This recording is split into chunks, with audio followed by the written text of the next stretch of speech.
cuando me decís cuándo. Puede comenzar. Ya, este es el diagrama en momentos flectores de una viga empotrada. Tengo que hacer notar que el empotramiento está en el apoyo, o mejor dicho, el empotramiento denominado E, que no está escrito, es a la derecha. Quiere decir entonces que en el extremo izquierdo, el momento M1, le llamo al momento que está a la izquierda, es igual a 0. Y el momento 2, que es el momento de empotramiento, es QL cuadrado sobre 2. Que eso ya lo habíamos visto la clase pasada. Se obtenía de multiplicar Q por L para tener la carga concentrada sustituta de la carga unitaria rectangular, que por la luz sobre 2 nos da Q por L es la fuerza por L sobre 2, QL cuadrado sobre 2. Entonces, el propósito de justamente esta lámina es mostrar que el diagrama parabólico de momentos flectores se lo traza apoyándonos en una forma de graficar parábola de segundo grado de la geometría. Y es considerar 2 veces la flecha, mejor dicho, uniendo M1 con M2, se toma una cuerda. De la mitad de la cuerda, de la mitad de la proyección de la cuerda, se traza en escala, la misma escala que se utilizó para QL cuadrado sobre 2, se traza 2 veces QL cuadrado sobre 8. 2 veces QL cuadrado sobre 8 es 2Q por L cuadrado sobre 4, que sería justamente lo que se indica ahí, el triángulo partido en 2. Justamente coincide. Entonces, obtenemos, bajando de la cuerda 2 veces QL cuadrado sobre 8, para el diseño de la parábola de segundo grado, obtenemos el vértice que no está marcado, pero es donde se cortan la horizontal con la inclinada que va del centro a M2. Tengo así 2 semitangentes. Y fíjense que abajo se la dividió en 8 partes, 1, 2, 3, etcétera, hasta 7. Y la que sube se la dividió también en 8 partes. Leo otros numeritos para guiarnos, uniendo el 1 con el 1, el 2 con el 2, el 3 con el 3, etcétera, hasta el 7 con el 7, naturalmente se nos forma esa parábola de segundo grado. Hola. ¿Se escucha? Sí, se escucha. Se forma naturalmente la parábola de segundo grado. ¿Cuáles son las ordenadas del momento flector? Son las que quedan entre el eje X de referencia y la curva que se forma luego de aplicar el procedimiento gráfico. Entonces, no se achuran estos diagramas, sino que se los raya verticalmente porque las ordenadas del momento son todas verticales. Entonces, fíjense que este es nuestro diagrama de momentos flectores. Y es negativo porque en cualquier sección intermedia que tomemos nosotros, la resultante de izquierda provoca un momento estático inverso a las manecillas, al recorrido de las manecillas del reloj. Y entonces ese es el momento estático de izquierda, cuando tiene ese sentido, provoca un momento flector sumado al de derecha negativo. Pasemos a la minita que te mandé yo, por favor. No, la laminilla. Esa es la laminilla que te mandé. Ahí, ahorita. Ese era mi propósito en sí. El propósito de esta figura es ver cómo este método para trazar la parábola de segundo grado se aplica en todos los casos con una sencillez que ustedes van a poder apreciar. Tenemos una viga simplemente apoyada de luz L, donde la carga horizontal o la carga rectangular empieza después de L1. Si calculamos las reacciones de vínculo, vamos a tener un RA y un RB. Entonces, para trazar la parábola de segundo grado, en todos los casos se tienen que conocer los momentos inicial y final de la carga rectangular. El momento inicial es donde empieza la carga distribuida y el momento final es donde termina la carga distribuida. Entonces, fíjense que M1 será como dice más abajo, RA por L1. Se lo representa en una escala y ese es el M1, momento al inicio de la carga rectangular. Lo que viene hacia la izquierda, evidentemente que se continúa el diagrama de momento. No nos interesa por lo pronto porque lo que quiero es mostrar la solución gráfica. Y el momento 2 es igual a 0, por definición, y porque ya les anticipé que en los apoyos, cuando no hay un momento aplicado, el momento es 0. ¿Por qué? Porque si nos paramos en B y miramos a la derecha, no existen fuerzas o cargas que provoquen un momento estático de derecha que sumado a uno de izquierda sea 0. Entonces el momento flector es 0. Entonces tengo M1 y M2 igual a 0. Siempre en este procedimiento se unen con una cuerda los valores, las cabezas de los momentos, si quieren llamarle así, las ordenadas. Entonces unimos el extremo superior de M1 con el M2 igual a 0 y obtenemos esa cuerda. En la mitad de la proyección de la cuerda, desde la cuerda, se traza, como ustedes pueden ver que está acotado, 2 QL cuadrado sobre 8. QL cuadrado sobre 8 es el momento máximo para la carga rectangular, cuando es una viga simplemente apoyada y estamos llenando con la carga toda la luz. Entonces, desde el punto que ustedes ven al medio de esta vertical, hacia abajo, 2 QL cuadrado sobre 8. Una vez que hemos trazado 2 QL cuadrado sobre 8, obtenemos un punto que no olvidé marcarlo también, que es el vértice inferior del dibujo, y me define 2 semitangentes a la curva, la izquierda y la derecha. Fíjense que la izquierda y la derecha tienen longitudes diferentes. La tangente o semitangente izquierda va desde el extremo de M1 arriba hasta el vértice, y la otra va desde el eje X, si quieren llamarle, de M2 hasta ese punto. Entonces quiere decir que la semitangente de la izquierda tiene separaciones, o mejor dicho, si dividimos las dos en 8 partes, cada espacio en el que se ha dividido cada una de las tangentes es diferente, más grande a la izquierda, más chico a la derecha. Y de igual manera se unen los puntos 1 con 1, 2 con 2, 3 con 3, 4 con 4, etcétera, etcétera. Y fíjense cómo de una manera natural se forma también esa parábola de segundo grado.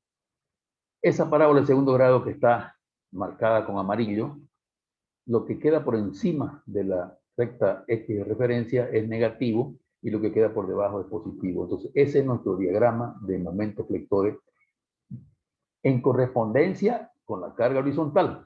Hacia la izquierda seguirá un diagrama, seguirá el diagrama de momentos que por no tener carga será lineal, pero por lo pronto no nos interesa. Pasemos ahora a la otra lámina que está más muda, pero sirve. A ver, Kevin. Bien. Aquí solamente ya veamos el método gráfico sin ningún otro tipo de agregado. Tenemos M1 y M2 en una porción de una barra que no tiene ni apoyo, simplemente para generalizar. Tenemos al comienzo de la carga horizontal M1 y al final de la carga horizontal M2. El M1 es negativo y el M2 positivo. Uniendo los extremos de M1 y M2 tenemos la cuerda. Y desde la cuerda medimos hacia abajo 2 veces QL cuadrado sobre 8. 2 veces QL cuadrado sobre 8. Quiere decir que de un punto de la inclinada que corta la vertical hacia abajo hay 2 veces QL cuadrado sobre 8. Entonces fíjense que igual la tangente o semitangente izquierda es mucho mayor en longitud que la de la derecha. Al dividir en 8 tenemos espacios o intervalos más grandes para la semitangente izquierda que para la semitangente derecha.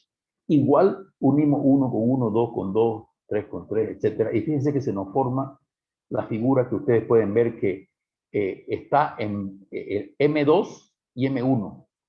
Y lo que está donde se corta el diagrama hacia la izquierda es negativo y lo que de ese punto hacia la derecha es positivo. Esa es la forma que tiene el diagrama y a la cual con el método gráfico se llega de una manera muy natural. Ese es el diagrama entonces para una carga horizontal que por algún motivo al inicio su momento vale 1 y por algún motivo también al final vale M2. Hemos aplicado entonces el método de esa manera. Uniendo M1 con M2 tenemos una cuerda de la mitad de la proyección de la cuerda, trazamos 2 veces Q al cuadrado sobre 8 y dividimos o subdividimos las tangentes, las semitangentes en partes iguales y unimos 1 con 1, 2 con 2, etcétera, que no está mostrado acá. Pasemos a la otra, Kevin. Aquí más mudo todavía, pero aquí hay una connotación diferente. Aquí la carga va hacia arriba. Entonces tenemos que a la izquierda, ni siquiera me dio tiempo para marcarlo, tenemos un M1 a la izquierda, un M2 a la derecha. Unimos y la inclinada que hay al fondo de la figura, lo más bajo de la figura, esa es la cuerda.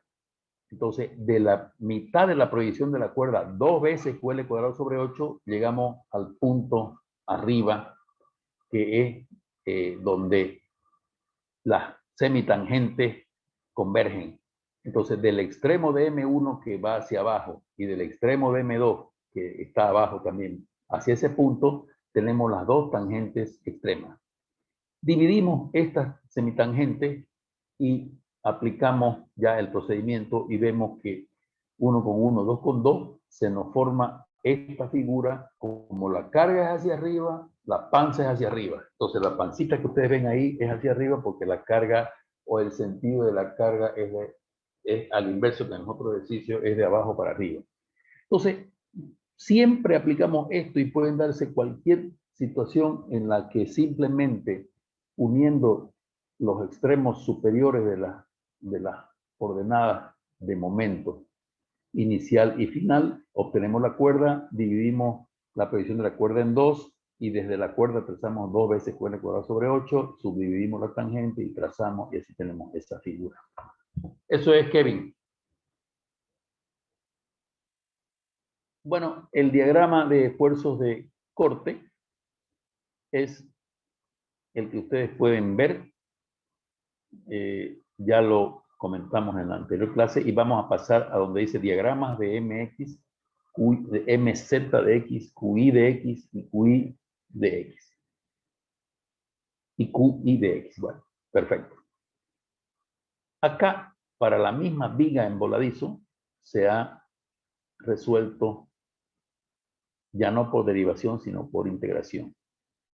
Entonces, tomamos la segunda diferencial, que es derivada de Q con respecto a X, que es igual a menos QI de X, y como QI de X es carga, es Q, como QI de X es Q, entonces acarrea el signo y que queda la ecuación que dQ de I, de QI de X con respecto a X es igual a menos Q. Como QI de X es igual a Q, es igual a constante, como tiene un signo menos, resolvemos o cambiamos QI de X por Q y nos queda que la ecuación nos queda, como ustedes pueden ver.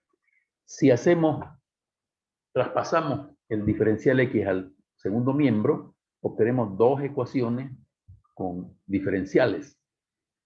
Aplicamos la integral a ambos miembros como dq y la integral son operadores inversos, nos queda QI de X en la ecuación de más abajo y en el otro, en el segundo miembro, la integral de Q es Q por X y seguimos acarreando el signo menos Q. Más constante. Esa constante depende entonces de las condiciones de borde. Entonces recuerden que en el voladizo, para X igual a 0, no hay cortante. Entonces QI es igual a 0, con lo que la constante es igual a 0. Y para X igual a L, QI de L es menos Q por L. Entonces menos Q por L es igual a menos Q por L más constante, la constante también es 0.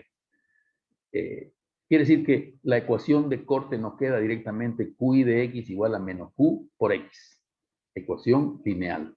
Así ya la habíamos determinado por derivación. Pasemos a la próxima página.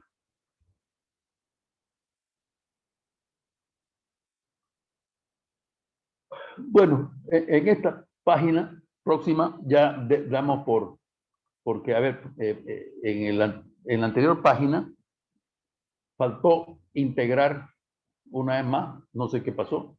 Pues desapareció una hoja ahí. Sí, desapareció una hoja que no la tenés, Kevin.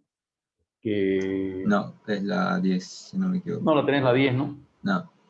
Bueno, volveremos la próxima para que sigamos dándole vueltas a lo mismo. Entonces pasemos a la 11.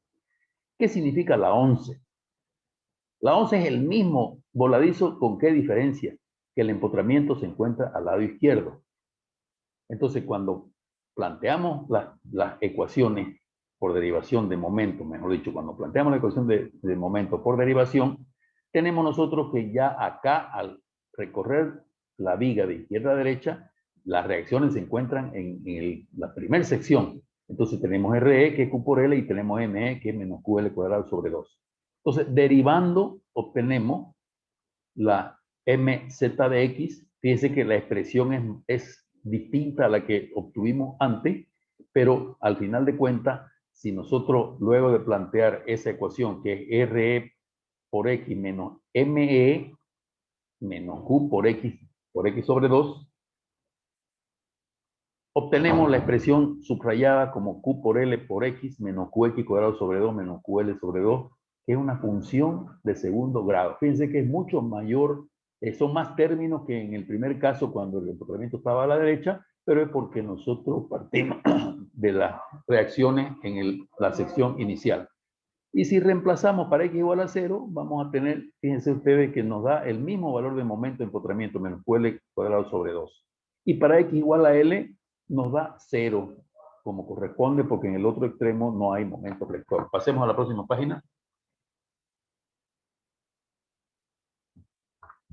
Y el corte es derivando el momento QL menos Q por X, que es una función de primer grado. Entonces, de la misma manera, para Q igual a 0, Q por L menos RE. Para X igual a L, reemplazamos y tenemos que justamente si R es igual a 0. Y finalmente, de la segunda ecuación diferencial derivada de Q con respecto a X, derivamos y nos da que la derivada de la ecuación de corte con respecto a X es igual a menos Q, que es exactamente la carga. Quiere decir que hemos resuelto el empotramiento considerándolo a la derecha en el voladizo y considerándolo a la izquierda, y tenemos las mismas ecuaciones. Esa es la 23.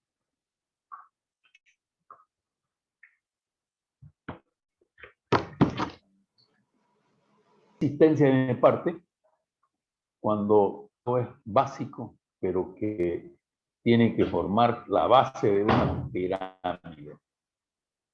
Vuelvo a algunos conceptos que ustedes conocen y que nunca está de más volverlos a escuchar. Y cuando uno escucha cosas que sabe, de alguna manera se alegra y sabe que lo tiene en algún lugarcito de esa pirámide.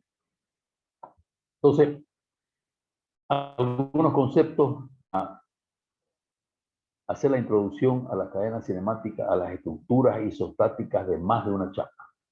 Cuerpo rígido vinculado. Un cuerpo rígido es un sistema material compuesto por puntos rígidos. Entonces, ¿qué características tienen nuestras estructuras con las que estudiamos? Es como si fueran absolutamente rígidas, cosas que no ocurren en la naturaleza.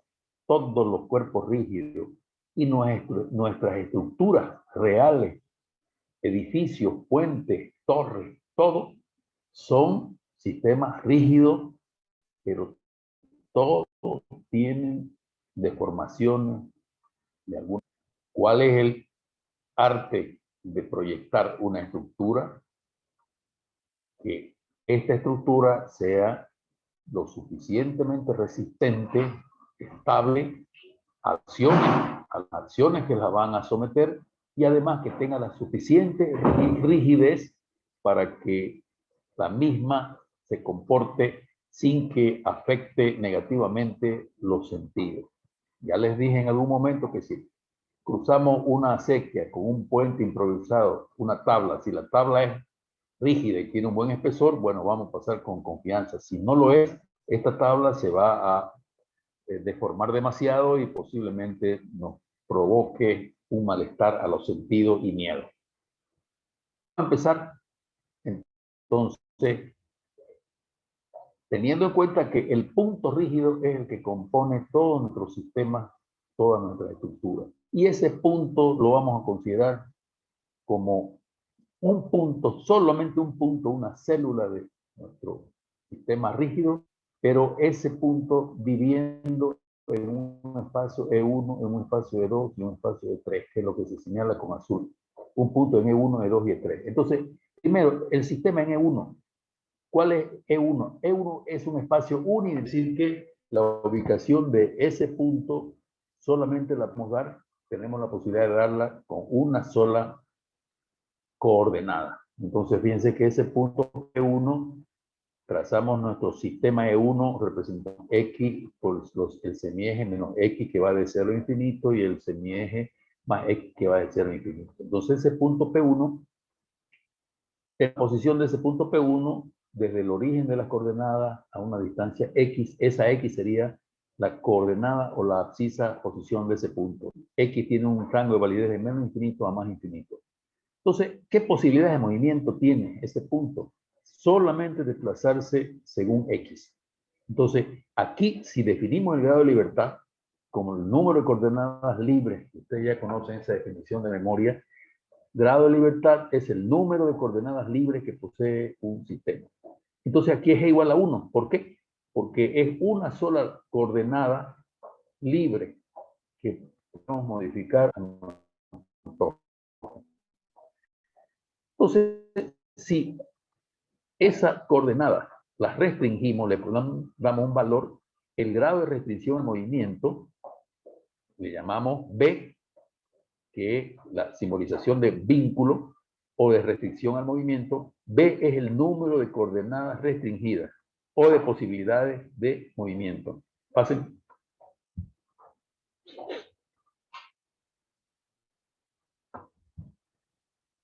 Si en el espacio E1, para una posición de P de X, se determina P de X igual a menos 5 por el más 5, P de X igual a 5, ¿qué significa? Que el punto tiene una posición definida por X igual a 5. Como tenía un solo grado de libertad y ya se le ha impuesto una restricción de vínculo con B igual a 1, el sistema está en equilibrio, ya no se mueve, no tiene posibilidad de moverse porque G igual a 1, B igual a 1. Vamos al mismo sistema, el mismo punto, pero en un espacio bidimensional. En el espacio bidimensional, el mismo punto tiene coordenadas X e Y que marcan su posición. Entonces, quiere decir que se puede libremente mover en ese plano X y a cualquier punto de ese plano definido por las coordenadas X e Y. Libre tiene dos posibilidades de movimiento, tiene dos coordenadas libres. Habrá entonces que restringirlo con B igual a 2, que serían dos restricciones de movimiento. Entonces, las posibilidades de movimiento, desplazamiento según X y desplazamiento según Y. Y los rangos de validez de menos infinito a más infinito, tanto para X como para Y. Disculpe un segundo. Lico, te llamo. Para restringir el movimiento para un sistema con G igual a 2, dos desplazamientos pueden ser en X y en Y, pero el punto se puede ubicar en cualquier de los infinitos puntos del plano, con X positivo o X negativo, con Y positivo o con Y negativo. Entonces, las posibilidades de movimiento son, evidentemente, dos. Se las puede definir mediante dos posiciones, dos traslaciones, pero que esas dos traslaciones pueden provocar el cambio de posicionamiento en todo el plano del espacio E2 definido. Entonces, si B es menor que G, por ejemplo, si tiene 2 grados de libertad, G igual a 2, y le restringimos 1, ¿qué posibilidades va a tener? Fijémonos en el dibujito de abajo. Si le damos un valor I1 a la coordenada, a una de las coordenadas del punto P, nunca puede variar esa I1, entonces el punto se desplazará paralelamente, modificando la abscisa X paralelamente al eje X. Entonces el sistema posee un grado de libertad y una coordenada libre. Pasemos. Y el punto en E3. Por supuesto que aquí ya es una extensión de lo que se ha dicho para 2. Son 3 las posibilidades de movimiento según X, según Y, según Z, y los rangos de validez son 3 desplazamientos de menos infinito a más infinito en X, Y y Z. Tiene 3 grados de libertad. Entonces, para su inmovilización, para que tengamos un punto fijo sin posibilidad de moverse, tenemos que aplicar B igual a 3 restricciones. Quiere decir que si a un punto pasamos, y de ahí entonces podemos ya definir lo que es el grado de estaticidad que es el número de coordenadas libres menos el número de revisiones de vínculo. Pasemos a la próxima página. Si B es igual a 1, si B es igual a 1, y que no leo ahí, G menos B es igual a más 2. Para dos coordenadas libres hay dos posibilidades de movimiento. Entonces, esa posibilidad de movimiento es una recta paralela a un plano pi x, y, pi z y pi z. Si B es igual a 2, tiene una posibilidad de movimiento. Y si B es igual a 3, el punto es un punto fijo. Vamos para abajo. B, sistema de n puntos materiales. Entonces, fíjense que con esto voy a terminar, pero es interesante porque ustedes lo han aplicado cuando resolvían figuras y encontraban los centros de gravedad. El sistema de n puntos materiales, pero no tan libres, no tan regados ahí en el plano, sino que fíjense ustedes en los dibujos. Si P1 y P2 y P3 son tres puntos que definen un sistema de puntos, al moverse, al cambiar de posición, siguen sus posiciones relativas P1, P2 y P3 manteniéndose. Este es un sistema de puntos materiales. Es como cuando ustedes tenían una figura plana y para encontrar el centro de gravedad la subdividían en otras figuras menores de las que conocían el centro de gravedad y ahí aplicaban las ecuaciones y determinaban el centro de gravedad. Entonces, son sistemas en E1, en E2 y en E3. Son puntos rígidos, materiales, condicionados a una conexión o relación de conjuntos rígidos. Cualquiera sea el movimiento de movilidad, la situación de movilidad se mantiene en la condición de rigidez. Como ustedes pueden ver, la distancia de P1 a D2 constante y la distancia de P1 a P igual. Entonces, P1, P2 y P3 tienen coordenadas X2, Y2, Y1, Y2 y 3. Pase.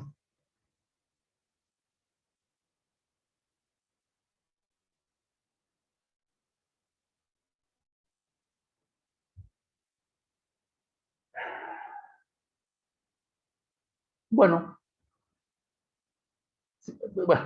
esto es una extensión, sistema de puntos materiales continuos. Ya no son puntitos, sino son muchos puntos juntos, que forman sólidos, como ustedes pueden ver. Entonces, estos sólidos tendrán sus características particulares, pero simplemente es la suma de los sistemas de puntos materiales separados que se los aglutina de tal manera que se forman sistemas continuos. Entonces, tenemos los sistemas de puntos materiales, que es lo que hemos visto en E1, E2, E3, y tenemos sistemas continuos que los analizaremos en E2 y en E3. En E2 es lo que hemos visto todas las chapas en el plano y en E3 es lo que tendríamos que aplicar lo mismo, pero en tres dimensiones. Entonces, si ven abajo, en E2 y 3, chapa plana, desplazamiento más giro, y en el sólido, desplazamiento más varios giros. Con esto quiero terminar por hoy.